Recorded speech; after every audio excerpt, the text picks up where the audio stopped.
We're at it again, folks. Today, we are making sauerkraut. I got Randy Kapusta here helping me today. Okay. And Angry Johnny likes to call me. So we're going to take it step by step. Doesn't matter how many pounds of cabbage you start with. Basically, you want to use 2% of salt to the poundage of your cabbage. So we already measured it out, so we know what we got, but we're going to take it step by step. Right now, we're coring it out, making it in enough pieces so we can put it on the mandolin slicer, and we'll take it from there.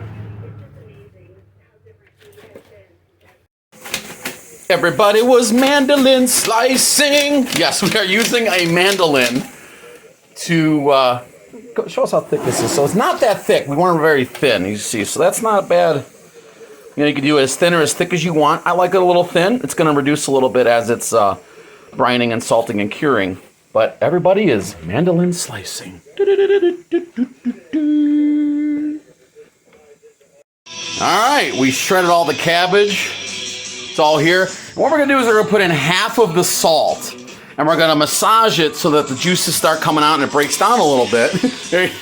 Joe's proctologist for yesterday. Yes, I had a... But the gloves are so that the salt doesn't get on. Now, with salt, you want to use as clean a salt as possible. You best to use is pickling canning salt or sea salt. You don't want anything with the anti-caking agents or the iodine and such. You want as clean, pure salt as you can. Okay? So we're going to start there. We're going to start massaging it up. I think we should start with this one, huh? I'm gonna. All right. I'm gonna pull. All right, he's going to pull a little bit out. Room for a little bit of that. All right, coming up. All right, he's going to put in half the salt. I said 2% of the weight of your cabbage in salt. And that's what he's doing. He's smashing it up, massaging it. We've massaged the cabbage, and it is happy. Remember, from the earlier part of the video, this thing was completely full, heaping to the top, and we had that full, but after you grind in the salt, the sea salt, the canning salt, it broke down quite a bit. So it is starting, as you see the liquids on the bottom. We'll put it in this container here for its fermenting, but the liquid's already there. So that's starting, and it's a salted brine. At this point, we're just kind of mixing it up, make sure it's all even. And now, you don't have to... Okay, let me put it like this. I like mine just plain and simple. This is a basic kraut recipe. You can put anything you want in it. Some people like caraway, some people want carrots, other vegetables, etc. I like mine plain because I don't know what I'm going to use it for. I might use it for pierogi filling. I might make fried cabbage, or I want to make a Bavarian style, whatever. But Mr. Kapusta here, he's making a caraway style because that's what he wants. So we have an example of doing the caraway and then a plain. So that's what we're going to do here. We're at the point of getting it ready to ferment.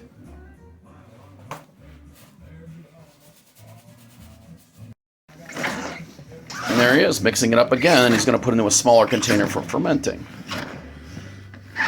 And again, breaking it down is good. You want to get some of that juice out. Because what's the saying? If it's below the brine, it's doing fine. So we want to create as much brine as we can. As we're here conversing and massaging, we were talking like no vinegar in there? No, of course not. It sours itself. And a lot of this is kind of a ripoff now.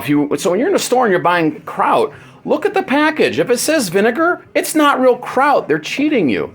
So the salt and the cabbage with the enzymes and then the chemical reaction makes the sour. So no, there's no vinegar in it. It sours on its own. So just something of note. Keep massaging. He likes it. Saying we're almost there. So here's what we did with this caraway. See, we punched it down again and that brine comes up. If it's under the brine, it's going to be fine. This is a lid that's for the next size smaller, makes a nice plain surface, and you want to put weight, a jar with water. And so that's going to be the weight that's going to keep pushing it down and keep it under the brine. So there you go on that. And he's punching this out, and it's going to be really good, ready to go into that container for fermenting. Look at that brine. Now, worth mentioning also is you think, oh my God, I gotta cover this. No, you really don't.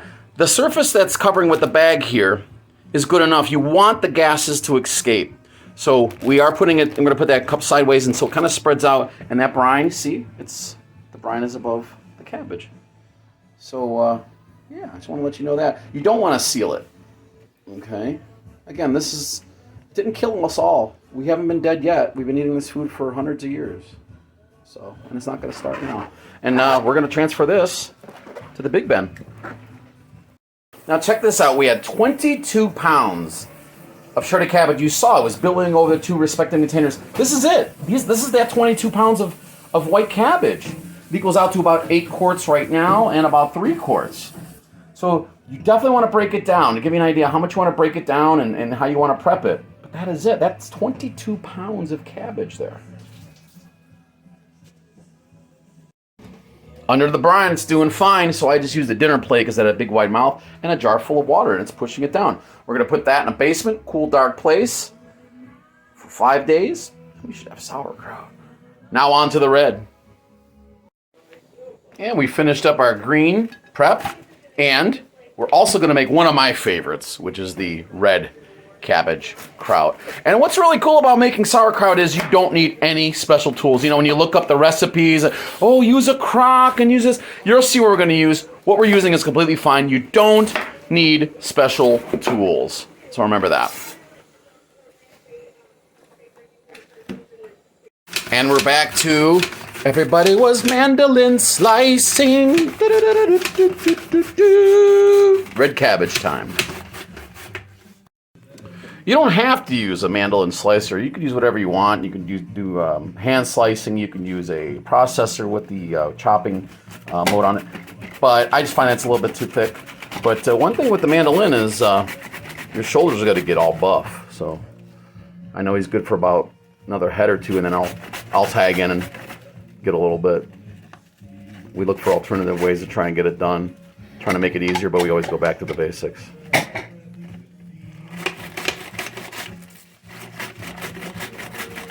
We're almost done shredding all the red cabbage, but we're going to start going on with the breaking down and massaging with some of the salt.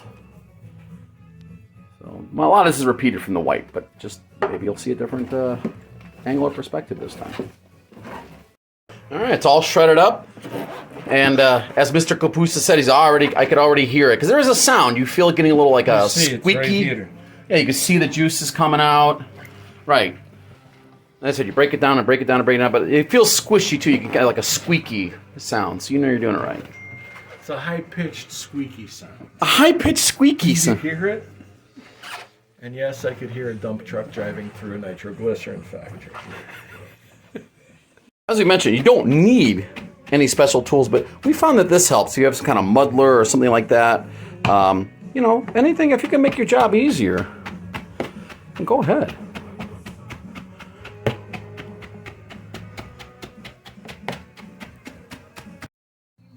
And here it is. There you have what's going to be sauerkraut in about 5 days. Remember, that green white cabbage, that was 22 pounds. And that breaks down to that much. And we had about 12 to 15 pounds of the red.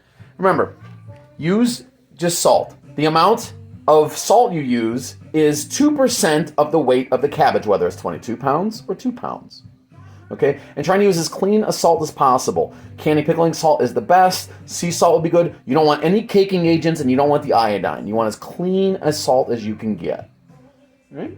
And remember, if it's below the brine, it's doing fine. So all this is below the juice, all the brine line, so it'll be fine. I did put a little cheesecloth over it because you might have some dust or something. We don't want any dust or maybe some bugs or something. But otherwise, it's going to breathe. It's going to be great. What else? Remember, you don't need special equipment. This is just some stuff laying on. You can use a pot. You don't necessarily need a crock. All right? If you like what you see or you're just curious, subscribe to my channel or just check back regularly and I'll keep making these old school, the way it used to be. Thanks for tuning in. In 5 days, we'll jar it and seal those jars, and I'll show you that process in the next episode of the KRAUT Chronicles. That's what we'll call this, the KRAUT Chronicles.